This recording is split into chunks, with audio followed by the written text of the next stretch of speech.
제가 20살 무렵에요. 음악을 했던 그 노래하던 형이 있었습니다. 그 형은 지금 아주 유명한 가수가 되었어요. 오늘 우리 같이 기타를 연주한 조삼이 형제님도 그 팀에서 있었는데요.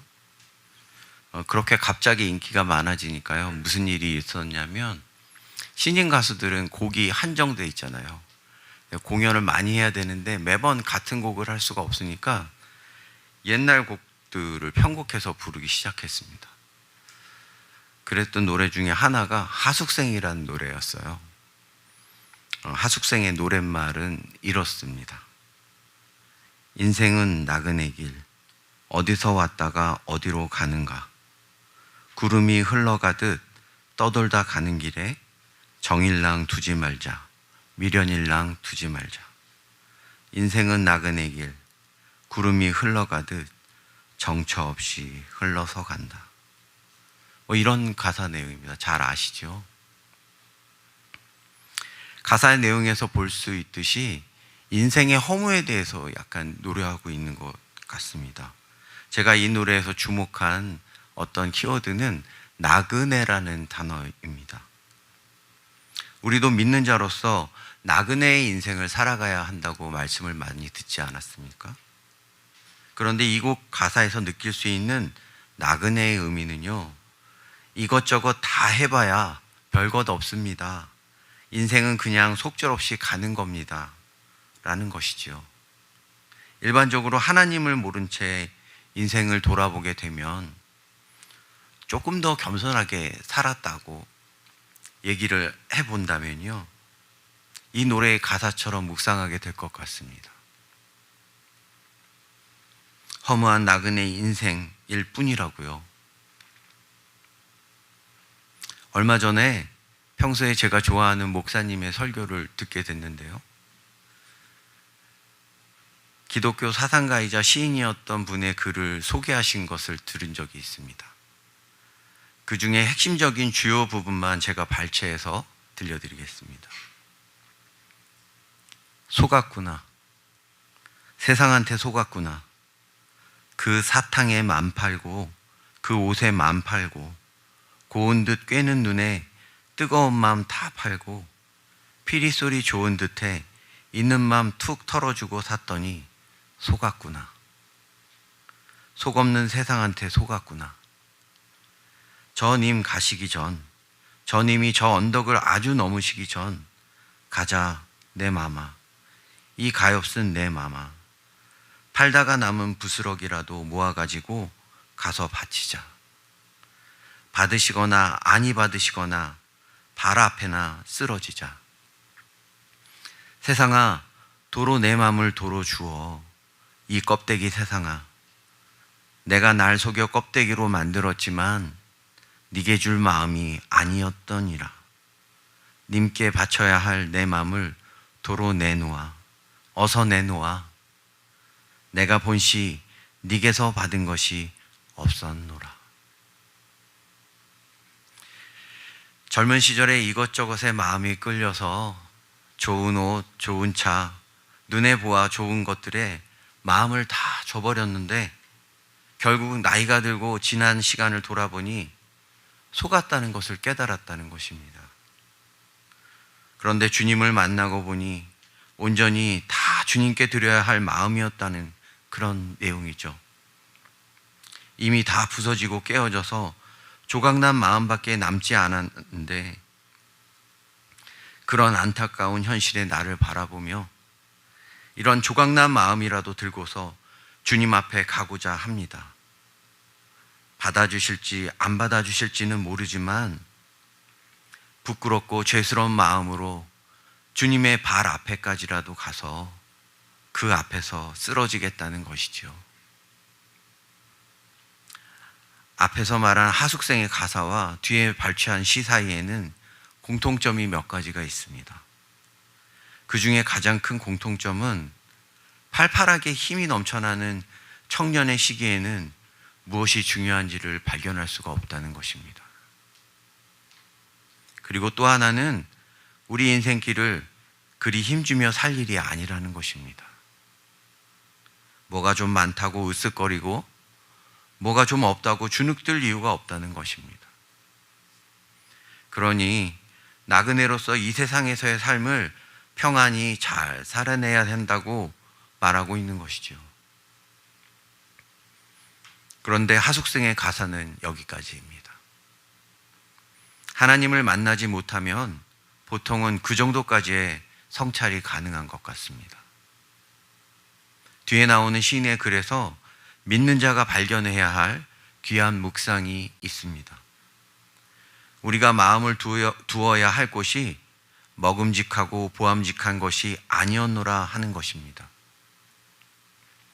오직 주님께 온전한 마음을 드렸어야 했는데 우리는 나그네로서 그 나그네가 마땅히 의지해야 할 것은 하나님 한 분밖에 없었다는 것입니다. 나그네라는 본분을 잊고서 이리저리 마음을 빼앗겼던 것이 처절한 후회로 남았다고 말하고 있어요. 오늘 우리에게 주시는 말씀을 기록한 사람은 사도 바울입니다. 인생의 중요한 길목에서 하나님을 만난 바울은 자신이 소유하고 있던 모든 지위와 누림을 내려놓고 주님만을 바라보는 나그네의 삶을 선택합니다.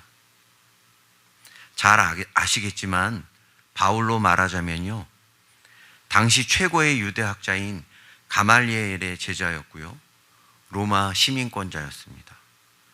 혈통적으로는 아브라함의 씨에서 태어난 베냐민 지파 출신으로 순수 히브리 유대 사람입니다. 이 대목에서 어제 달리가 물어보더라고요. 그게 뭐 어쨌다는 거냐고요.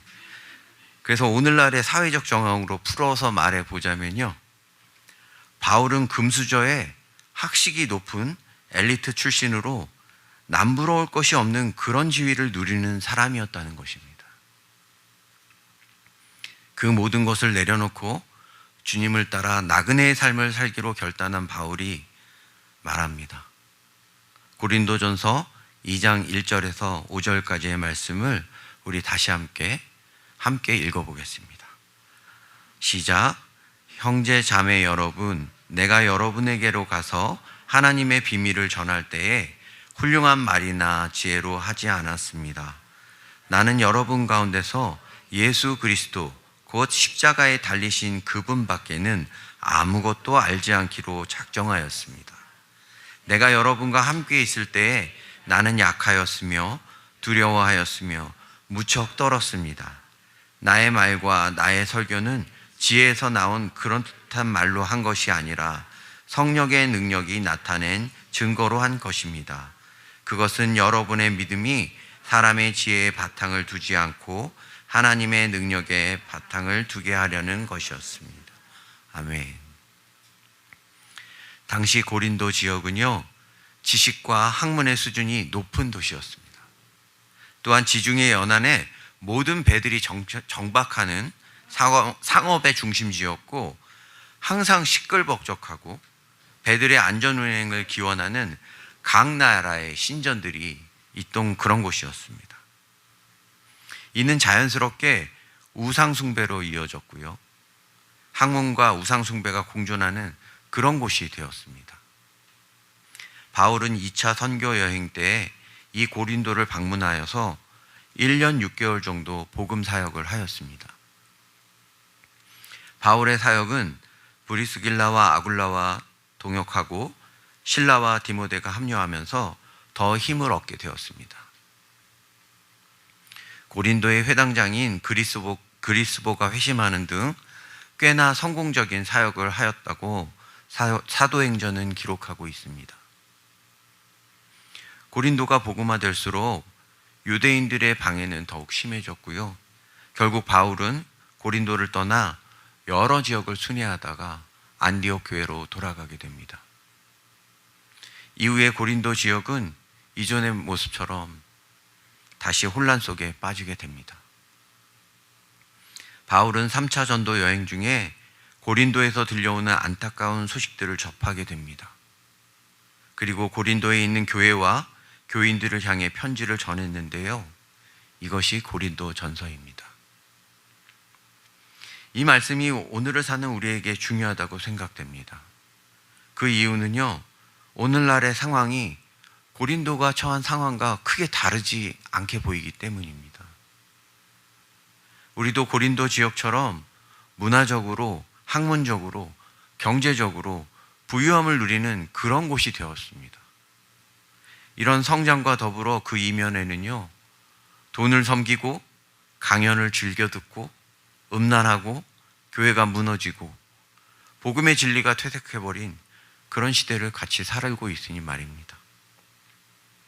우리가 만들어낸 수많은 우상들을 섬기는 혼탁한 시대에 살고 있는데도 더 심각해 보이는 이유는요, 우리가 다시 잘해보고자 돌이켜보고자 하는 그런 의지가 부족해 보이는 데 있습니다.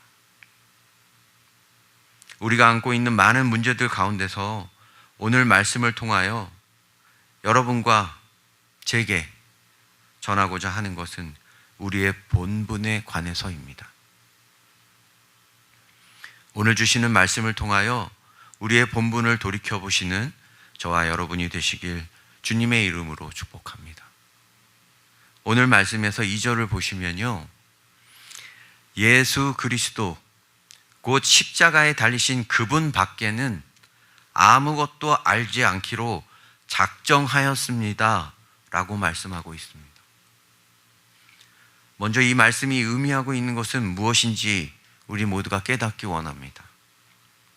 서두에서 말씀드렸던 것처럼 그 화려한 금수저의 배경을 소유한 바울이 사람들을 모아놓고 유창하고 화려한 언변으로 사람들의 칭송을 받는 일을 포기했다는 것이에요.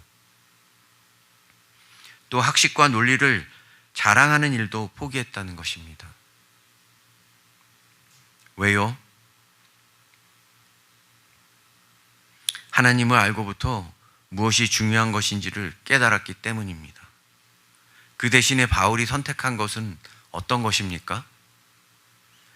같은 동족한테 핍박을 받고 감옥에도 갇히고 브리스길라와 아굴라와 동역하며 텐트 만드는 사람들이 보기에 허드렛 일 같은 일을 선택했습니다. 흙수저의 길을 선택했죠. 그래도 바울은 작정했답니다. 예수 그리스도 곧 십자가에 달리신 그분 밖에는 아무것도 알지 않기로요. 철저하게 예수님을 따르는 길, 나그네의 길을 걷겠다는 것이지요. 반면에 우리의 모습을 좀 돌아보기 원합니다. 우리는 알고 싶은 것이 너무나 많지요. 소유하고 싶은 것이 너무 많지 않습니까? 달콤한 사탕처럼 달달해 보이는 것이 우리 주변에는 넘쳐납니다. 서두에 시인이 적은 글처럼 좋은 옷 한 번 입고 싶어서 마음을 뺏기고요. 좋은 차 한 번 타보고 싶어서 마음을 뺏기고요. 좋은 집, 좋은 직장, 좋은 자리 등 우리의 마음을 잠시도 하나님 곁에 머물지 못하게 하는 것들이 너무나 많이 있습니다. 얼마 전에 비가 너무 많이 와서 강남 일대가 물에 잠긴 것을 뉴스를 통해 보신 적이 있으시죠? 많은 분들이 피해를 입으셔서 저도 마음이 참 많이 아팠습니다. 그런 중에 인상적인 장면도 보게 되었습니다. 저희 가족이 타고 다니는 차가 되게 오래되었습니다. 그래서 제가 이런 기도를 한 적이 있어요.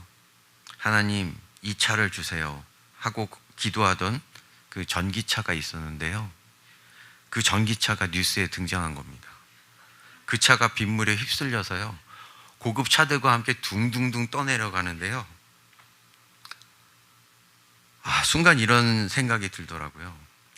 하나님이 흩으시면 우리가 애지중지하는 그 모든 것들이 한순간에 물거품처럼 사라지는구나. 다음날 뉴스에도 그 전기차가 등장했습니다. 차의 빗물은 모두 빠진 상태였지만 어느 기둥에 걸려있는 모습은 처참했습니다. 차의 뒤쪽 부분이 기둥 위에 올라앉아서요, 앞쪽으로 기울어져 있었는데요. 차의 내부는 온통 흙탕물로 뒤범벅이 된 채 거리에 흉물스럽게 방치되어 있었습니다. 마치 하나님이 제게 이렇게 물으시는 것 같았어요. 이래도 아직 타고 싶어? 주님만을 의지하며 주님만을 따르며 나그네로 사는 본분은 무엇일까요? 제게 먼저 일감으로 떠오르는 것은 가벼움과 자유로움이었습니다. 그렇다면 나는 가볍고 자유로운가? 전혀 그렇지 않았습니다. 여전히 무겁고 그 무게를 견디지 못하고 자유가 짓눌려 있는 모습이었습니다. 오랜 시간 동안 하나님 안에서 훈련을 받았다고 생각했는데 이런 저의 모습을 발견할 때면 하나님 앞에서 부끄럽기 짝이 없습니다. 예수님은 제자들을 파송하실 때 다른 짐들을 챙기지 말라고 하셨습니다. 지팡이 이외의 것들에 대해 거추장스러운 것들이라고 하셨습니다. 단 며칠이 아니라 1박 2일이라도 우리가 잠시 여행을 떠날 때를 한번 생각해 보십시오. 얼마나 우리가 많은 것을 챙기고 갑니까? 여전히 무겁습니다. 이런 무거움을 소유한 채로는 주님이 주시는 참 자유를 누릴 수가 없을 것 같습니다. 부족한 우리의 필요를 채워주시기 전에 우리는 미리 스스로 앞서 채워버립니다. 우리가 세운 계획으로 주님의 일하심을 먼저 차단하기도 합니다. 제가 말씀으로 이런 것을 다루니까 조금의 이상함을 느끼는 것이지 평소 우리의 모습에는요, 이런 것들이 너무나 당연하게 돼 있어요. 이 땅의 교회는 어떠한가요? 큰 교회들이 많이 있습니다. 기독교가 쇠퇴했느니 신앙의 인구가 줄고 있느니 해도 여전히 교회는 많이 있습니다. 다만 제가 안타까움을 느끼는 것은 교회가 교회로서의 본분을 다하고 있느냐는 질문에 대해 계속해서 물음표가 생기는 것입니다. 간단히 말해서 교회는 무엇입니까? 교회는 어떤 역할을 담당해야 합니까?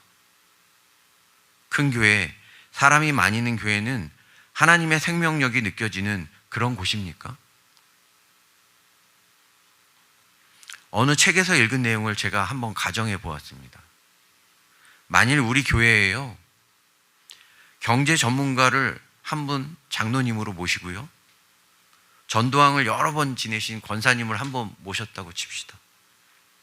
그리고 재력 있는 장로님 한 분을 모시고요, 전문적인 찬양팀과 지금 앉으신 것보다 푹신한 그 극장 의자 같은 좌석을 마련하고요, 냉난방 시설이 아주 쾌적한 그런 시설을 갖추고요, 수사학과 변증에 뛰어난 인문학적 자질을 갖춘 목사님을 설교자로 모셨다고 칩시다. 이 교회는 부흥하겠습니까?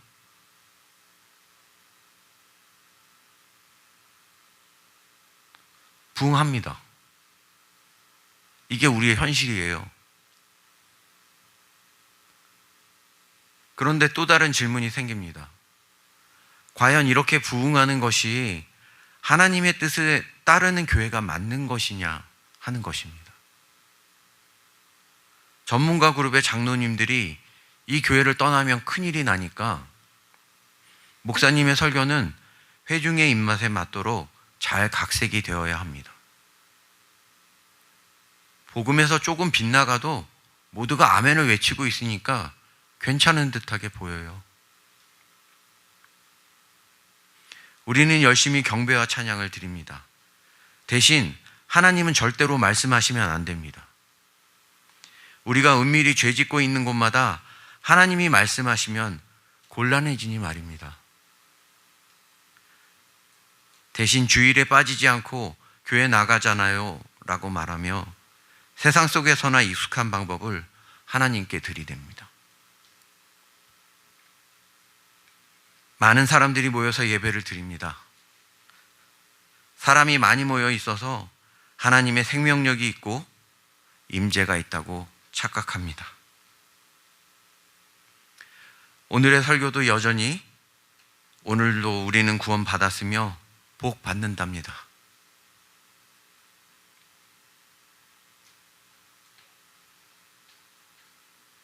진짜 복이 무엇일까요? 다 부자가 되는 게 복 받는 것일까요? 제가 아는 기독교는 그렇지 않습니다.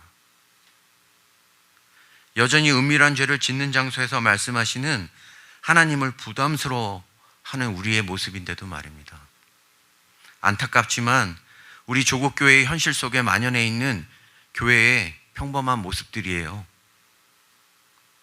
한 손에는 세상의 성공도 쥐고 한 손에는 하나님이 부여하신 자녀의 지위로 살고 싶은 자유를 꾹꾹 쥐려밟고 서는 헤비급들의 모습 말입니다.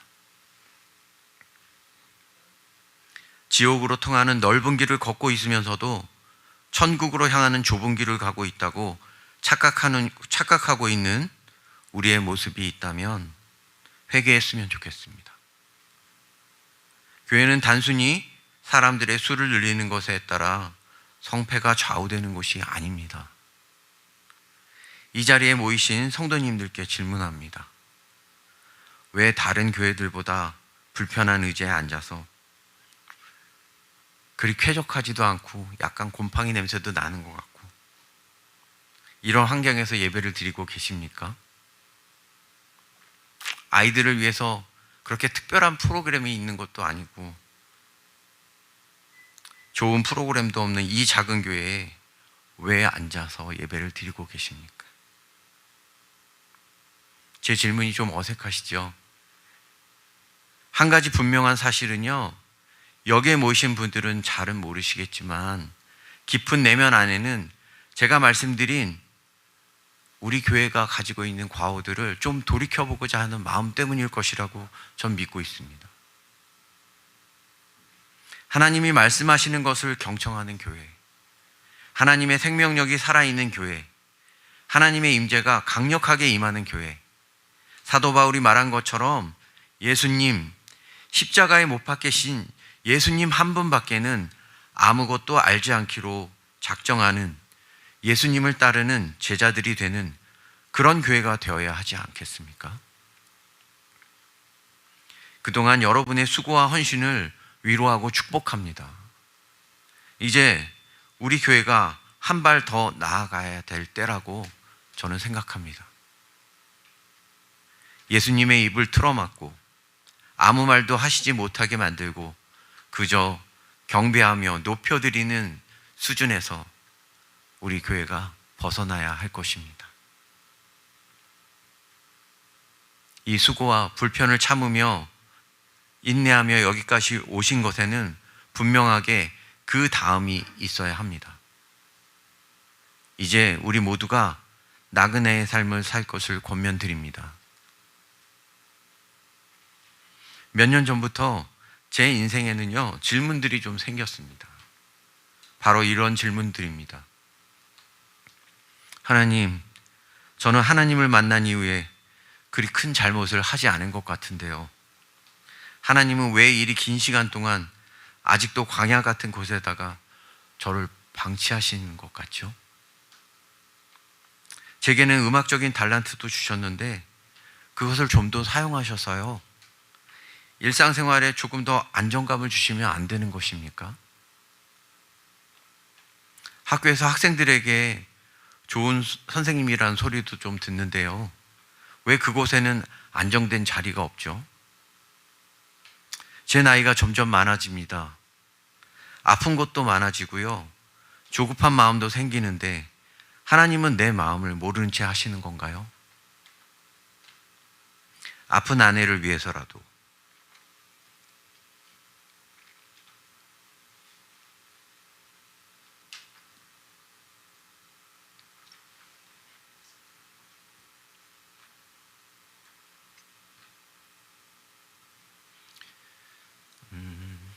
우리의 자녀의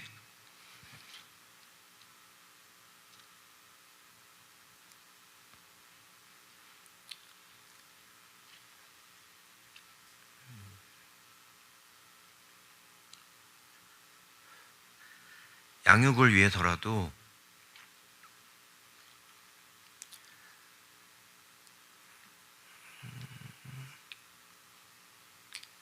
좀 안정된 거처를 허락해 주시면 안 되는 건가요?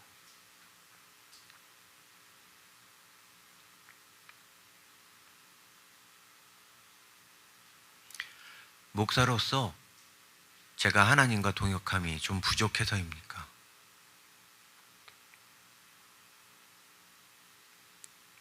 이런 질문들 말입니다.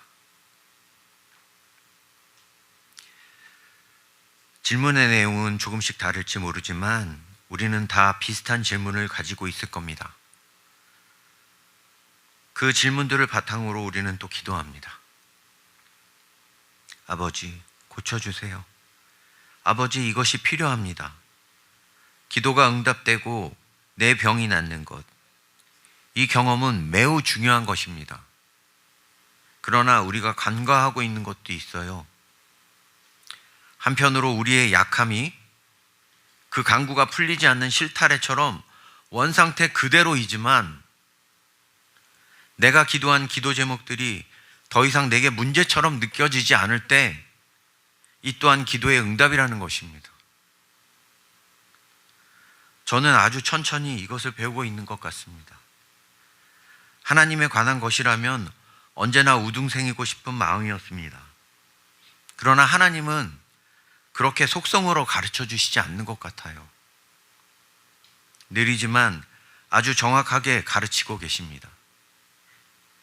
때로는 지나온 습성 때문에 답답함도 느끼지만 저는 그 가르침에 순종하도록 기도하고 있습니다.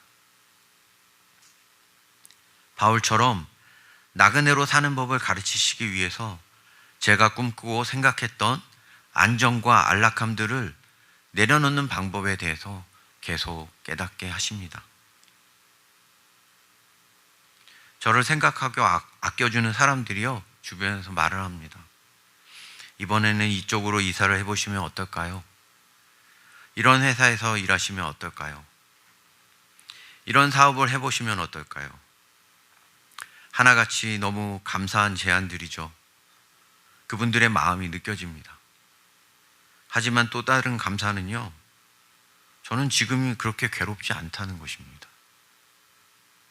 무엇 하나 안정이라는 것을 느낄 게 하나도 없는데도 불구하고 너무 감사하고 그냥 좋습니다. 이것은 하나님께서 베푸시는 은혜가 아니고는 설명이 되질 않아요. 세상의 기준에 맞춰서 사는 것이 잘못이라고 말씀드리는 것은 아닙니다.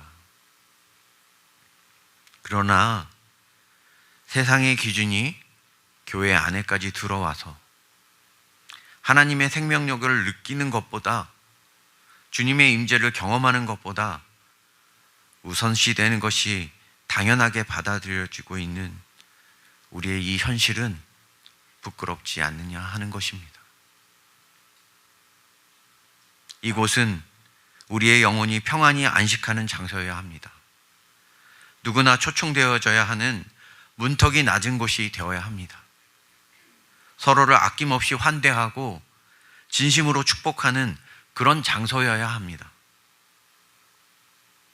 제가 꿈꾸는 교회의 모습 중에 여러 가지 모습이 있지만 지금 계속 기도하고 있는 것은 자발적인 헌신이 이루어지는 교회입니다.